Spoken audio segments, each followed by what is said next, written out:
Please subscribe to Face TV Africa and turn the notification on. Face TV Africa, ẹ jọ̀ọ́, subscribe, hete. Face TV was Swoby.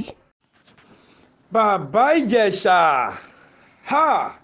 Bàbá Ijesha àti Princess gbogbo wa ni a ti ń gbọ́ láti bí àsìkò díẹ̀ sẹ́yìn nípa àwọn ìṣẹ̀lẹ̀ kan èyí tí ó ń ṣẹlẹ̀ láàrin bàbá Ijesha àti gbajúgbajà adẹ́rìn-pòṣónú kan tí a mọ̀ sí Princess. Lónìí o ní ìgbẹ́jọ́ lópin ohun gbogbo. Òní ni wọ́n fi ẹjọ́ ọ̀hún tì síbì kan tí wọ́n sì mú ìdájọ́ wá. Wọ́n ti dá bàbá Ijesha, wọ́n ti dá a lẹ́jọ́ ọdún 16 gbáko nínú túbú. Wọ́n ti dá a lẹ́jọ́ 16 years ni wọ́n dá fún bàbá Ijesha ní pé kó lọ́ọ́ fi roko ọba, ìyẹn níbi tí wọ́n ti dájọ́ ọ̀hún ní ìlú Èkó lónìí. Ìkúnlẹ̀ abiyamọ, ẹ jẹ́ ká wo ọ̀rọ̀ yìí àti bí ó ti ṣe bẹ̀rẹ̀, ibi tí ó dé àti ibi tí ó padà wá parí sí.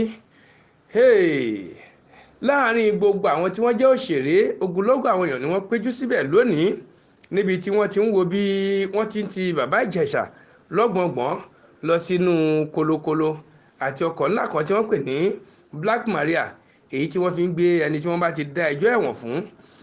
Gbogbo bí ọ̀rọ̀ ọ̀hún ṣe lọ, òun ni ẹ máa rí wò nínú fọ́nrán tí mo fẹ́ fi hàn yìí, tí ẹ sì máa rí gbogbo àwọn ohun tí ó ń ṣẹlẹ̀ bí ẹni bá abárẹ́ni tó jẹ́ ṣe pé ó jòrè àwọn lónìí yóò sunkún, bí gbogbo àwọn mọ̀lẹ́bí bí wọ́n ṣe bú sínú ẹkún, àti gbogbo àwọn olólùfẹ́ bàbá Ijesha tí wọ́n ń sunkún lọ́pọ̀lọpọ̀ wípé ibi tí ọ̀rọ̀ yìí wá já sí ṣe bó ṣe yẹ kó rí rèé. Bí bẹ́ẹ̀ náà ni wọ́n ṣe ń bi gbogbo ọ̀pọ̀lọpọ̀ èèyàn tí wọ́n ń pariwo ìkúnlẹ̀ abiyamọ nínú ilé ẹjọ́ lónìí. Ẹ jẹ́ kí a jọ wo fọ́nrán yìí ká rí bí gbogbo ọ̀rọ̀ yìí bí ó ti ṣe ń lọ, ibi ọ̀rọ̀ yìí wá yọrí sí. Ó ń kọni ní hà, ó sì ń kọni ní hun. Ẹ wá gbọ́ tí gbogbo ayé fi ń wí nínú àṣà tí wọ́n dá pé ṣọ́ra fóbìnrin. Eléyìí náà ni ẹ̀kọ́ èyí tí àjọ máa kọ́ nínú gbogbo ìṣẹ̀lẹ̀ tó bá ṣẹlẹ̀ báyìí. Ṣọ́ra fóbìnrin o, òun náà ni àkòrí ọ̀rọ̀ yìí. Mo sọ yìí mo dúró ná, ẹ jẹ́ ká wo ohun tí mò ń sọ.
Ẹjọ́ kí ló ṣẹlẹ̀ ní kí ló ṣẹlẹ̀ ní ẹjọ́ lọ́wọ́?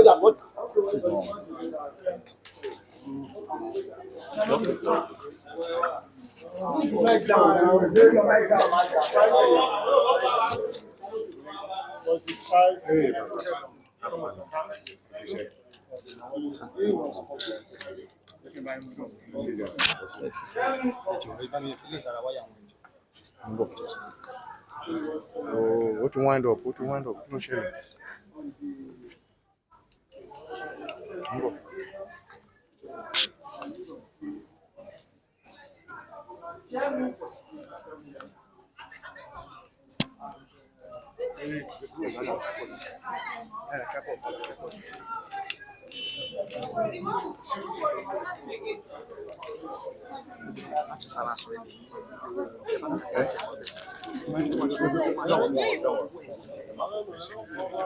So, by and large, the court convicted or based on different treatment of the child, different assets.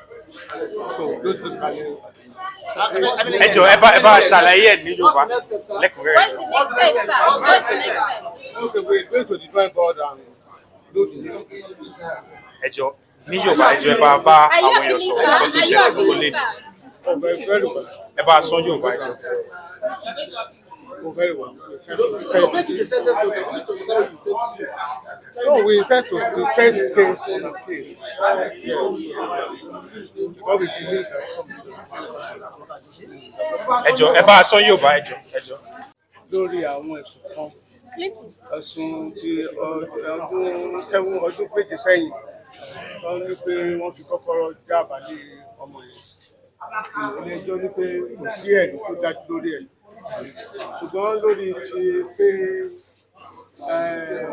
àwọn oníta òfin wò lórí fọ́nrán nínú adájọ́ ilé ẹjọ́ ní pé nípa ní ẹ̀kọ́ pé àwọn olùkọ́ tí wọ́n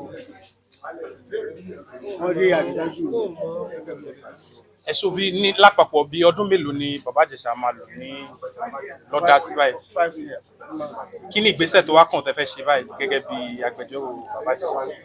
For now, ìgbésẹ̀ làwọn ṣe ẹnu àmàjẹ́kẹ́ mọ̀ níta. Mr. Lavira, what's your reaction to the judgment, sir? So, understand. Please subscribe to Face TV Africa and turn the notification on. Face TV Africa, ẹ jọ̀ọ́ ẹ subscribe hete. Face TV was Swoby.